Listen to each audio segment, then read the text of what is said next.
françaisdanslemonde.fr, la première plateforme multimédia d'aide à la mobilité internationale. Bienvenue sur notre podcast, je suis Gauthier Seyss et j'ai le plaisir de passer 10 minutes avec Frédéric Guiral de As. On va parler chaussons. 10 minutes, le podcast des Français dans le monde. françaisdanslemonde.fr. Eh oui, parce qu'on va partir dans la capitale du chausson en France. À une époque, jusqu'à 50 millions de paires étaient fabriquées par an. On part en Dordogne, dans le Périgord. On part dans l'entreprise Sodopak. Alors, je vous raconte un tout petit peu. Mon invité a dû faire peur aux salariés de l'entreprise. L'entreprise a été reprise il y a 1 an à peu près. Les 3 repreneurs ont vécu et vivent encore à l'étranger. Xavier à Taïwan, Hervé pendant 15 années à Hong Kong. Aujourd'hui, il est revenu en France au niveau de l'entreprise. Et mon invité, lui, a vécu 30 ans à Hong Kong, à Shanghai et à Pékin. Sa famille vit au Japon. Et pourtant, il reste fier de fabriquer des chaussons français. C'est une bonne introduction, Frédéric ? C'est parfait, merci Gauthier, c'est tout à fait ça, absolument. Alors on va d'abord parler un petit peu de toi. Alors faut dire qu'aussi t'as cherché les solutions pour partir à l'étranger. T'es originaire de Paris, assez jeune, tu pars à Hong Kong pour faire une coopération, ce qu'on appelle aujourd'hui le VIE. Tu pars pour 16 mois et ça a duré 30 ans. 30 ans, je suis pas rentré, je suis resté comme beaucoup de jeunes, je suis parti avec l'objectif de faire mes 16 mois et puis finalement on en rencontre beaucoup des Français comme ça qui sont partis soit avec le sac à dos, soit sur une première mission et qui sont tombés amoureux du pays dans lequel ils se sont installés ou du style de vie des Français de l'étranger en général et qui sont restés. Donc avec mes 30 ou 33 ans sur le monde chinois et puis aujourd'hui ma famille au Japon et mes allers-retours vers le Japon où je suis finalement basé puisque j'y suis la plupart du temps, j'ai jamais vraiment décroché et je suis rentré en Dordogne pour cette belle aventure avec Airplume. Ouais. Mais Frédéric, si mes informations sont bonnes, tu n'es pas tombé amoureux que de l'Asie, tu es aussi tombé amoureux d'une japonaise, hein, ce qui aide beaucoup.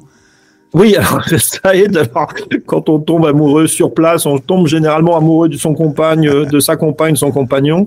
Et nous nous sommes mariés à Hong Kong il y a 25 ans. Nous avons eu 4 filles qui sont toutes nées sur place et qui sont aujourd'hui aux 4 coins du monde. Ouais. Alors, vous avez décidé de vous délocaliser de Shanghai dans la période Covid qui a été, on va le dire, un peu difficile dans cette zone du monde. Oui, c'était très dur. Hein. Je me souviens être rentré en février 2020. J'étais parti en vacances avec ma fille. Et le lendemain, on devait rentrer à l'école. Et le lendemain, on nous a dit non, c'est fini. Pas d'école, pas de bureau, plus rien. Donc, on s'est retrouvé bloqué à la maison. Et de là, c'est devenu mal en pis. Alors, comme beaucoup de familles, on s'est retrouvés séparés. Notre grande fille est partie étudier à Londres. On n'a pas pu la voir pendant 1 an, pour 1 an et demi pour ma femme. Alors, c'était plus dur pour certains que pour d'autres. Mais c'est vrai que la Chine, au moment du Covid, c'était un pays un petit peu...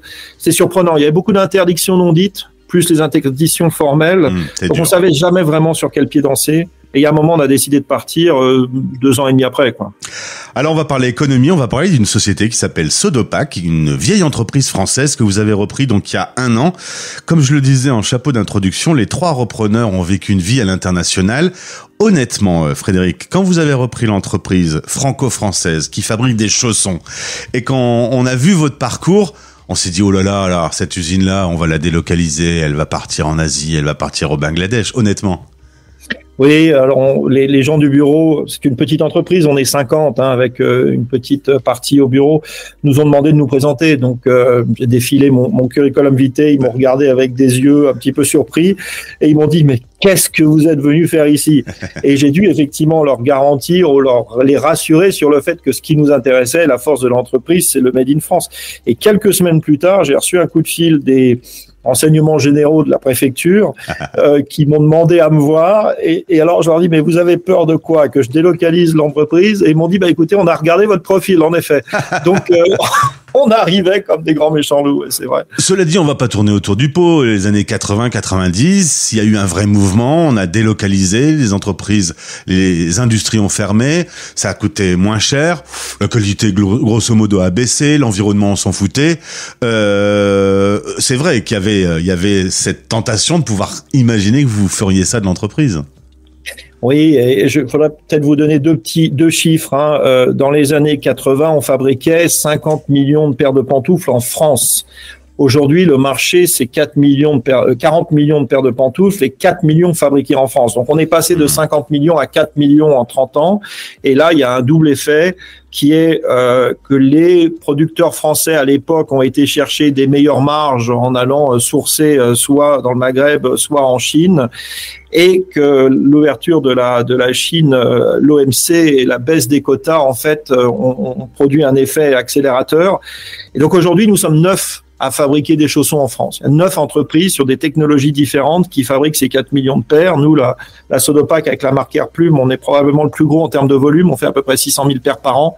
Mais c'est une industrie qui est partie pratiquement totalement, et on se bat, un petit peu le village d'Astérix, on se bat pour faire en sorte que les survivants se développent et puissent grossir et puissent croître de façon à ce qu'on passe de 10% du marché à 12%, 15% du marché français. Comment on peut expliquer que cette région du Périgord soit la capitale du chausson? Comment c'est quoi? C'est historique? Pourquoi?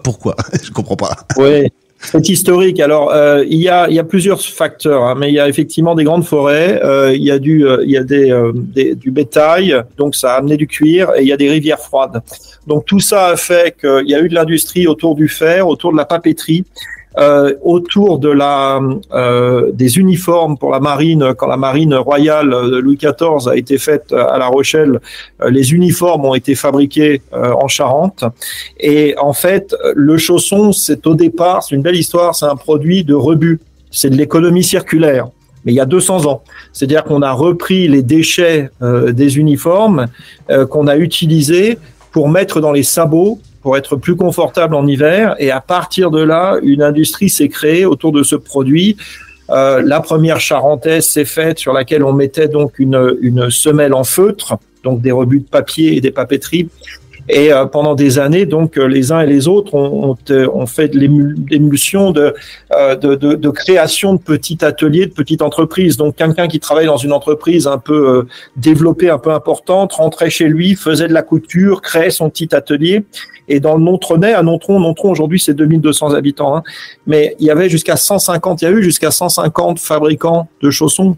Il y a des sociétés qui ont eu jusqu'à 1200 employés dans la pantoufle, dans la région tout de même. Donc c'était effectivement historiquement le cœur du chausson. Alors, Airplume, aujourd'hui, que vous avez donc repris il y a 1 an, garde complètement sa production en France. Pas question de délocaliser, bien au contraire. Clairement, aujourd'hui, quand on regarde la situation, c'est un vrai travail de se réindustrialiser en France, et c'est un point sur lequel vous vous donnez un point d'honneur à fixer ce cap. Oui, alors je pense que la raison pour laquelle on est toujours là, c'est le fait qu'on ait une semelle absolument innovante qui a été brevetée et qui a été développée pendant des années par un des précédents propriétaires, qui est breveté et qui s'appelle la semelle Airflex, et qui est composée de 55% de bulles d'air extrêmement légères, antidérapantes, lavables en machine. Donc l'innovation nous a permis de survivre, et l'innovation nous permettra de continuer à croître. Ça, j'y crois énormément. Et l'innovation aujourd'hui, ça viendra pour nous par un pan important sur la RSE, c'est-à-dire de quelle façon est-ce qu'on arrive à se démarquer sur tous les sujets environnementaux, de recyclage notamment, et d'économie circulaire à terme. Donc ça, c'est vraiment un point important pour nous par le futur. Et puis l'innovation sur le produit, sur laquelle on travaille énormément, sur le produit, sur la marque et sur les réseaux de distribution, ce qui n'est pas nécessairement dans l'ADN des fabricants de chaussons, mais pour nous qui venons d'un univers un petit peu différent, l'innovation en termes de marketing, en termes de produits et en termes de réseaux d'innovation, de distribution, seront vraiment ce qui nous permettra de nous différencier et de croître. Mais alors, on va prendre un exemple concret. Quand on se dit qu'on peut au quotidien apporter sa contribution à un meilleur respect de l'environnement, quand on achète un chausson pas cher, hein, qui est fabriqué loin, dans une usine qui n'a pas de normes écologiques, ça par exemple, le fait que ça soit produit en France,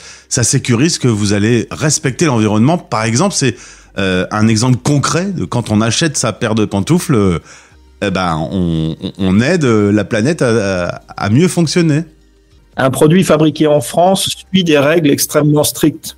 à la fois des règles sociales et des règles environnementales. Donc en France, on a les usines les plus propres du monde, en tout cas comme ailleurs dans les pays développés en Europe. Vous n'avez pas une usine en France qui sort des fumées noires de ses cheminées et qui renvoie des produits verts ou des produits violets dans les rivières avec des poissons radioactifs. Donc on a des usines qui sont très propres, sur lesquelles en permanence on avance et on s'améliore sur la qualité des entrants, sur le traitement des sortants, sur la réduction des déchets et sur, encore une fois, la récupération des déchets et des produits finis, ce qui n'est pas le cas de nos concurrents du grand import, puisque, vous l'avez dit, j'ai vécu 30 ans en Chine, en grande Chine, je les connais, les usines. Donc, il y en a quand même certaines qui sont en très bon état, très bien développées. Vous avez quand même des usines qui sont malheureusement, qui datent du 19e siècle et qui s'occupent absolument pas des sujets environnementaux. Et puis, vous avez le sujet social qui est important aussi. C'est pas seulement la paix des salariés, c'est un point important. Combien est-ce qu'on paye les employés dans une entreprise? C'est aussi la façon dont on les fait travailler. On les respecte, les horaires, les choses comme ça. Donc la concurrence se fait sur ces deux pans, et quand vous achetez un produit qui est fabriqué en France, vous savez par définition qu'on suit un certain nombre de règles auxquelles on adhère quand on vit en France.